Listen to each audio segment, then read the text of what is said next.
America's most enjoyable cigarette, presents Racket Squad.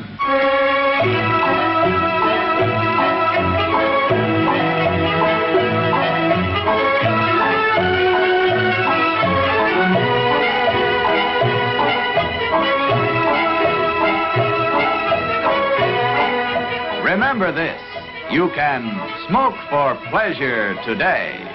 No cigarette hangover tomorrow. That is the big advantage you enjoy in Philip Morris. Remember, Philip Morris is made differently from any other leading brand. And that difference is your guarantee of everything you've ever wanted in a cigarette. Tasty mildness, rich flavor, pleasant aroma. A clean, refreshing smoke and no cigarette hangover. Yes, you'll be glad tomorrow you smoked Philip Morris today.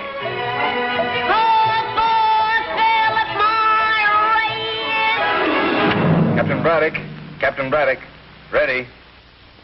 What you're about to see is a thrilling and dramatic real-life story, taken from the files of the police racket and bunco squads, business protective associations, and similar sources all over the country.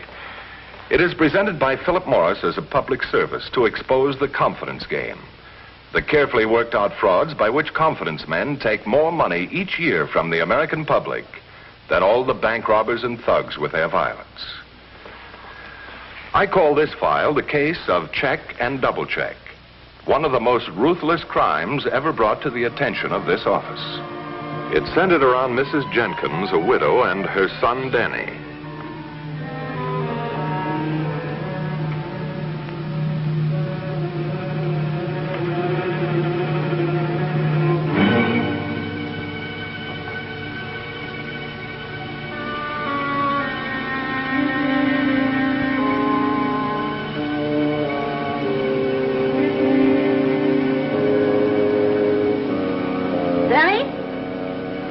Yeah, Mom. Were you going out again? So what if I was? Danny, you've been out every night this week and the week before. Where do you go? Mom, you gotta realize I'm not a baby anymore. I know, but you're not a growing man either. Oh, no, I help with the bills, don't I? Yes, that's just it. Where have you been getting the money? Working, I told you 1,000,000 times. Working where, Danny? What kind of a job is Will it? you stop nagging me? I asked you a question, Danny, and I expect an answer. Well, you're not gonna get one. Danny, you come back here this minute.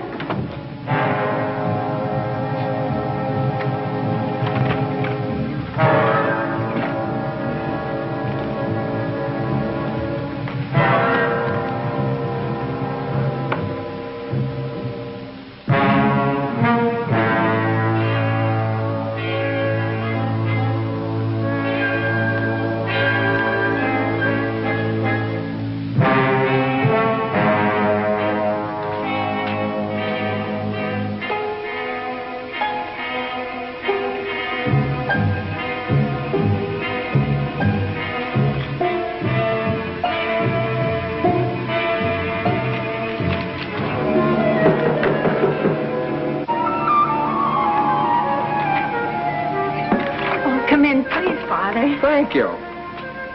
Would you like a cup of tea or coffee? Nothing, thank you. Is Danny home? No, Father, he isn't. He just went out. Father, it's Danny I called you about. I don't know what's gotten into the boy. I can't manage him at all. He used to be such a good boy. He is a good boy. What seems to be the trouble, Mrs. Jenkins? Perhaps I can help. Well, you know, Father, it hasn't been easy for me since Mr. Jenkins passed on.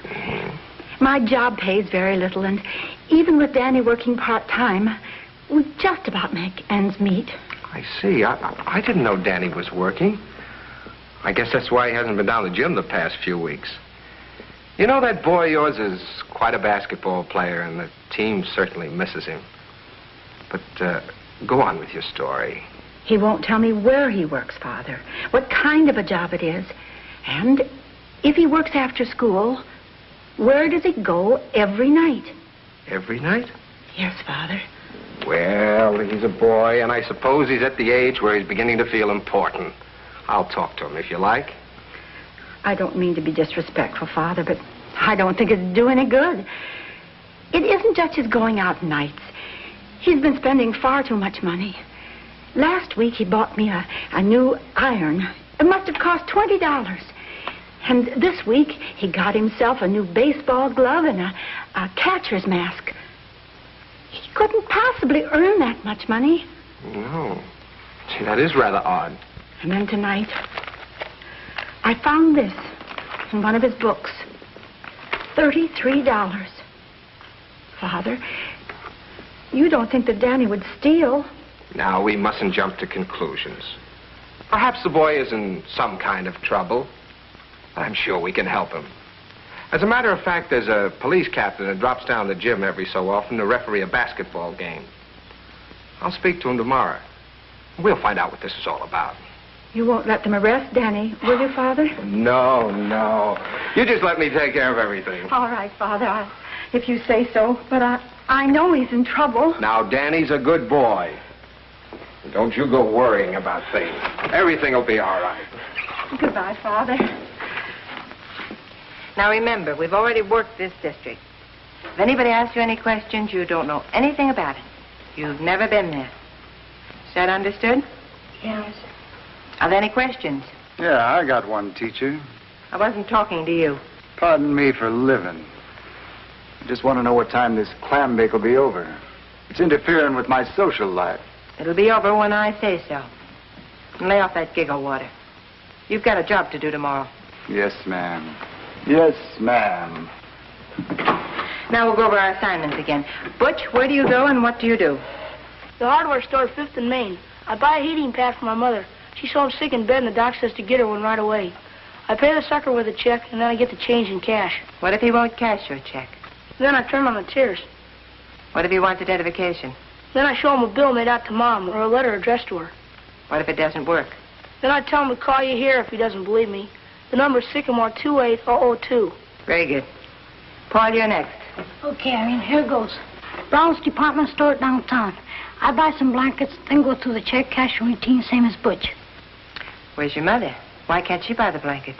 She has to stay home and wait for the man to deliver a new refrigerator. I guess that covers it. Danny, how about you? First I, Come on, Danny. You know it. Lee's grocery store. I go in and load up with groceries and give the guy the check. What then? What's your story? Well, we just moved to the neighborhood, and Mom's waiting for the doctor, because he's coming to see my little baby brother, and he's so sick that Mom can't leave him, and there's no food at home. Is that what you want, Irene? Fine, Danny, fine. And don't be nervous about tomorrow. There's nothing to worry about. You just remember what I taught you. I will, Irene. Now, Lorraine, we'll run through yours. Let's ask it out, huh? The whole thing? Now, you've already come into the drugstore and picked out the things you'll need. You know, baby bottles, nipples, vitamins, baby food, and so on. Now, I'll be the druggist, and you hand me the check. Just use a piece of paper off your scratch pad there. Allotment check from the government, huh? Is this your mother's signature? Yes, ma'am. Pretty big check. How come she didn't come in herself? Well, she's home with the baby. He has colic. It's a good thing the check came today. Ma sure can use it. I don't know. Oh, I guess it's all right. What's your phone number and address? Why, I don't know the address yet, Irene. Of course you don't. How stupid of me. You couldn't possibly know till I give you the check. Well, if the druggist asks any questions, you know what to tell him. As a last resort, have him phone me. Well, I guess that's all for tonight, kids, huh? Now, you be sure and be here right after school tomorrow, huh? Okay. Goodbye now. Goodbye, Irene. Don't be late.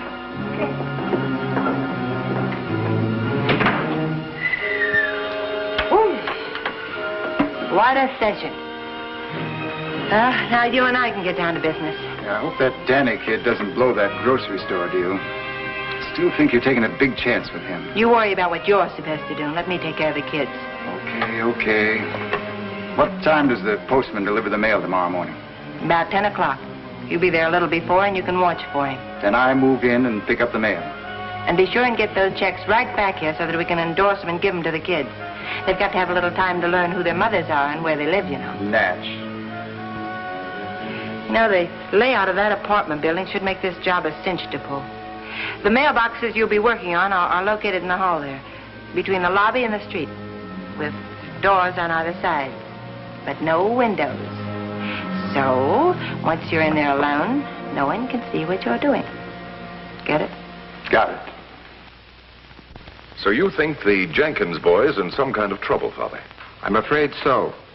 And I'd like you to find out what it is and help him, if you will. Jenkins. Now, that sounds familiar. Don't I know him from the gym? I brought a picture of the basketball team. Danny's the one in the middle, holding the ball. Yes, of course. You say he's been going out every night? Yes, Captain. But where? He won't even tell his mother where he works. Well, whatever it is, it must be pretty important to keep him away from the gym. Yes, and then there's the matter of money. Now, let me get this straight, Father.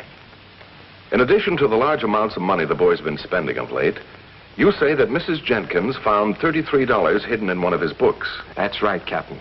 And that the money was in an envelope which had been opened. The envelope being the kind that government allotment and subsistence checks are mailed out in. I don't like the looks of it, Father. I don't like the looks of it at all. Captain, I promised Mrs. Jenkins we'd try and help Danny. I came here as a friend, asking help for another friend, not as a man reporting a crime suspect. I understand, Father. But if he's broken the law... Just remember, Captain, he's only a boy. And boys aren't born bad. Something or someone makes them that way. Have you talked to Danny? No, I haven't. As a matter of fact, his mother said it wouldn't do any good. Then, of course, if he took me into his confidence, must remember my lips would have to remain sealed. Yes, I know. Well, I could talk to Danny, but if he didn't tell me the truth, we might never learn what's behind all this. There's only one thing to do, Father. I'll have Sergeant Emery watch Danny and see what we can find out. Hello, Sergeant Emery, please. Danny had been spotted coming out of school by my man Emery, who then followed him. Danny and Butch were seen going into an apartment building from different directions at Locust and Elm Streets.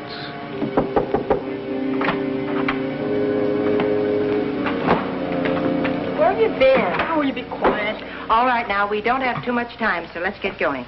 First of all, the money for last week is on your desks.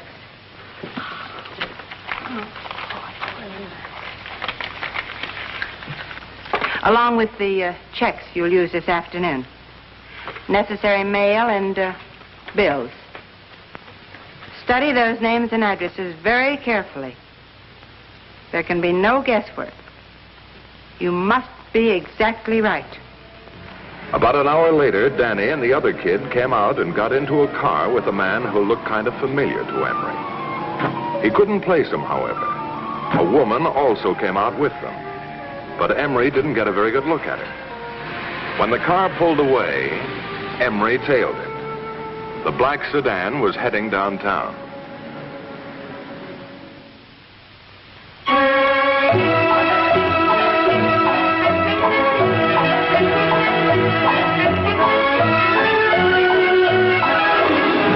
I am a Philip Morris cigarette, and I am made differently from any other leading brand. Because of that difference in Philip Morris, you can smoke for pleasure today with no cigarette hangover tomorrow. Yes, that's the big advantage you enjoy in Philip Morris. Look, here comes a Philip Morris smoker. Let's see what happens. He buys a pack of Philip Morris. He opens the pack, lights up, takes a puff, and enjoys the smoother, finer taste of Philip Morris. Right from the start, Philip Morris helps to make the day more pleasant for him. As the morning goes by, he continues to enjoy the contentment and good taste of Philip Morris. Time out for lunch, and Philip Morris adds to the pleasure of his moments of relaxation. For in Philip Morris, he enjoys tasty mildness, rich flavor, pleasant aroma. And in the evening, Philip Morris continues to give him pleasure, just as Philip Morris will give you more smoking pleasure all day long. Best of all tomorrow, when you wake up your throat will feel clean and comfortable.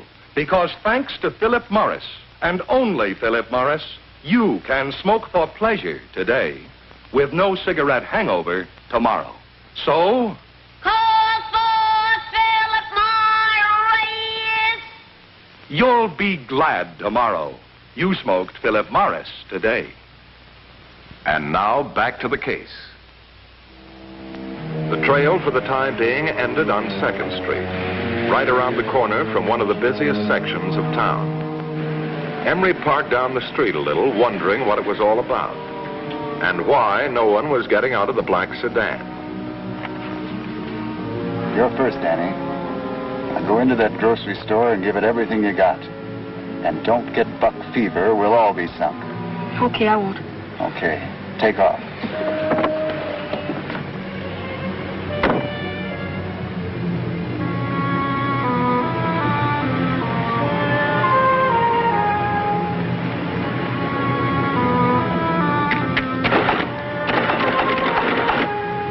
Let's see now, that will be $9.48. Yes, sir. $65. Don't you have any cash? No, sir, that's all I have. This is a pretty big check, son. I don't know you. Afraid I'll have to say no. Mom said I'd probably have trouble. We just moved into this neighborhood. Well, I'd like to help you out, but if I ran this place on face value alone, I'd be out of business by now. Gosh, I don't know what we're going to do. Well, I'll tell you what, son. You pick out the things you need for now, keep the check, bring me the cash when you get it. I'll take that much of a chance on you. Well, that's awful nice of you, but we need a lot of stuff, and somebody's got to cash the check, and, well, if you don't, maybe nobody else will. Well, that is a problem, isn't it? Your father in the Army, son? Yes, sir, overseas. Mom and I sure miss him. He hasn't even seen my baby brother yet. It's too bad. Well, where's your mother now? Why didn't she come herself? Well, she's home waiting for the doctor. He's coming to see my little baby brother. He's awful sick, and Mom can't leave him. Oh, well. What is your mother's name? Bernice Bachman. If he only had some kind of identification, a social security card or a driver's license, I might be able I've to... got a letter that's addressed to her. It's from her sister in Idaho.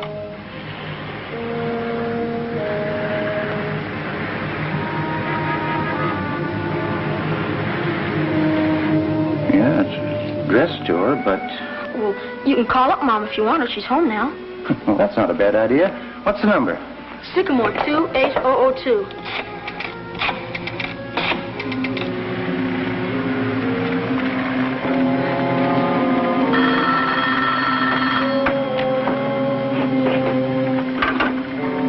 Hello? Hello, Mrs. Bachman? Mrs. Bernice Bachman? Yes, this is Mrs. Bachman. Yes, that's my check. Oh, I see. Well, I'd certainly appreciate it very much if you would. You needn't worry.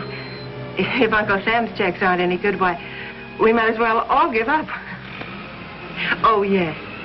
And thank you again. Goodbye. Goodbye. Well, all right, son. Your mother says it's okay. Now, here's your change. $55.52. Thank you. You're back.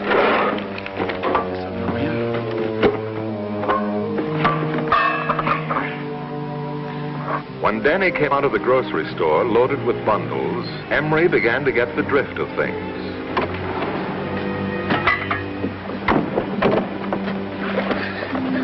Everything okay? Yeah, okay.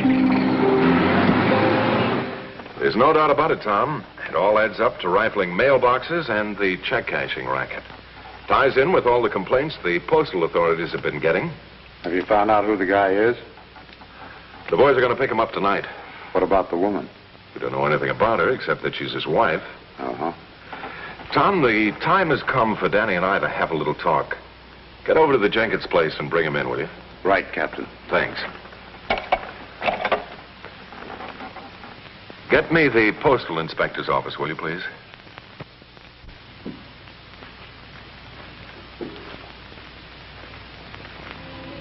What's the matter, son? What's troubling you?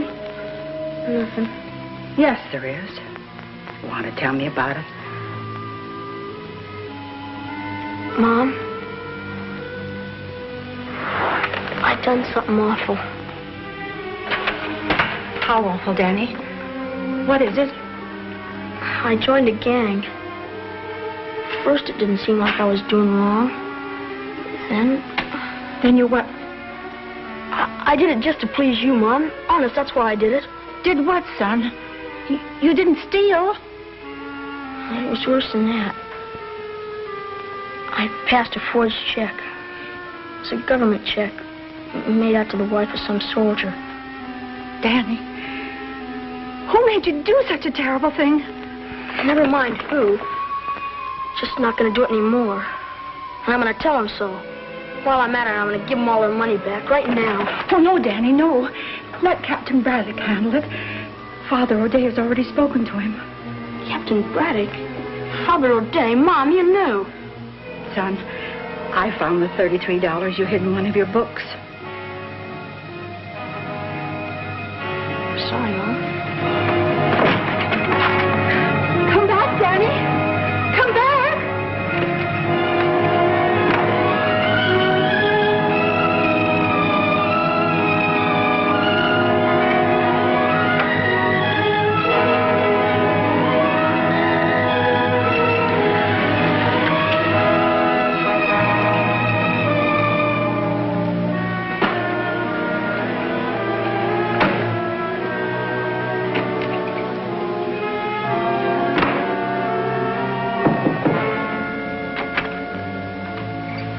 Mrs. Jenkins? Yes? Sergeant Emery, the police. Oh, well, come in. Danny home? No, he just went out. Have any idea where he went? Mrs. Jenkins, Captain Braddock sent me to pick Danny up. We know all about it. So if you know where he... All I know is that he ran out all excited. Said he was going to give back the money to those horrible people. Have you got a phone? No, but there's one right downstairs. Thanks.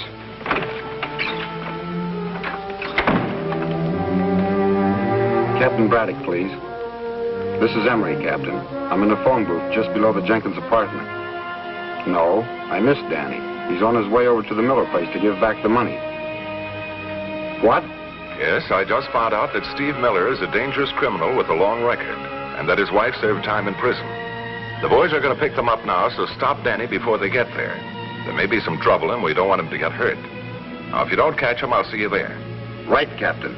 Outside the building at Locust and Elm.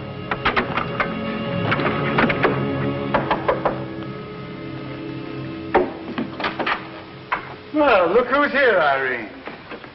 Danny, what brings you here? I got something to say, and I want to get it off my chest.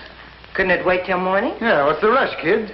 Can't wait till morning, because this is the last time I'm going to be here. Well, listen to the kid, Irene. He's kissing us off. Quiet. What's it all about, Danny? What's happened? I'm fed up, that's what. I told my mom all about it. You did what? What did you tell your mother, Danny? Did you tell her about us, too? I only told her what I did. Here's your money, I don't want it. Well, there's one of your prize pupils for you, Irene. He only told his mother what he did. Oh, shut up. Let me handle Don't it. tell me to shut up. I'm through letting you handle things. You stupid little... Stop it, Steve. Leave the kid alone. Keep out of this. It's all your fault. I said leave the kid alone, Handy.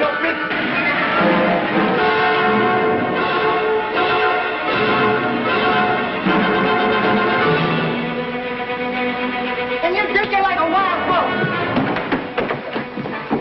You better let me alone. Father O'Day told Captain Braddock about you, and you'll find out. Two-timing punks like you gotta be taught a lesson. Got it out, Steve. Didn't you hear him? Braddock knows about it. Steve, listen to me. We've got to get out of here. The police will be here any minute. All right. But the kid's coming with us. Maybe for a nice long ride. Are you crazy? Look, well, let's leave the kid here. We're in deep enough now without facing a murder rap. I said the kid comes too. Open the door. Open it yourself. From now on, you're on your own. Okay, if that's the way you want it. Open the door, kid. Go on. And don't try any funny business, or I'll let you have it right now, in the back. Go on, open it. All right, Miller, drop that gun and put up your hands. You should live so long. Do as he says, Miller, or I'll make you look like a canceled check. Go on, drop it.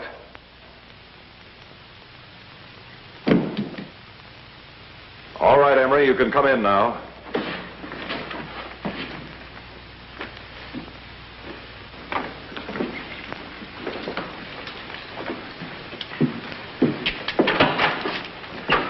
Oh, you needn't bother packing. They'll furnish all the clothing you'll need where you're going. All right, Emery, take her.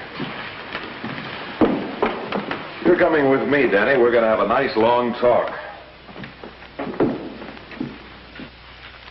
And so ended the case of check and double check.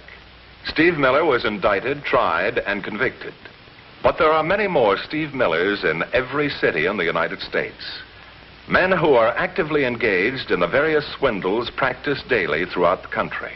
And women, too. Don't forget Irene. Let this story serve as a warning for you to be on the alert against the con men. Don't cash checks unless you know the endorser. Don't pay out good money for a piece of paper. If you're ever in doubt, call your bank, the police, or any protective organization you may belong to.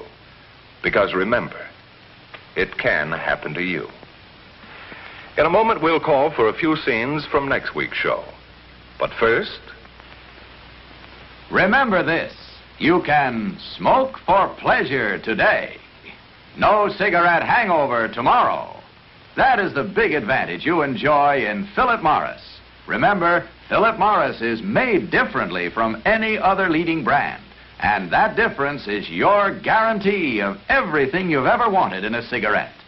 Tasty mildness, rich flavor, pleasant aroma, a clean, refreshing smoke, and no cigarette hangover. So, call for Philip Morris! You'll be glad tomorrow you smoked Philip Morris today. next week, be sure to see Heartbreak for Sale. I warned you against that man. Why did you have to do this? You, of all people. I'm not supposed to tell you this, but I've got Ernie working for you. Ernie? Who's Ernie? Now, you don't expect Mr. Vincent to dig into his own pocket, do you? But the last time, you said that was the final check. See Racket Squad next week, same time, same station. It is through your loyalty to Philip Morris cigarettes that we're able to bring you this program in the interest of the public. That means you. The case you've just seen is true. It should serve as a warning for all of us to be on the alert against the professional racketeer. Philip Morris believes, as I do, that a person or community so forewarned will not be abused. Good night.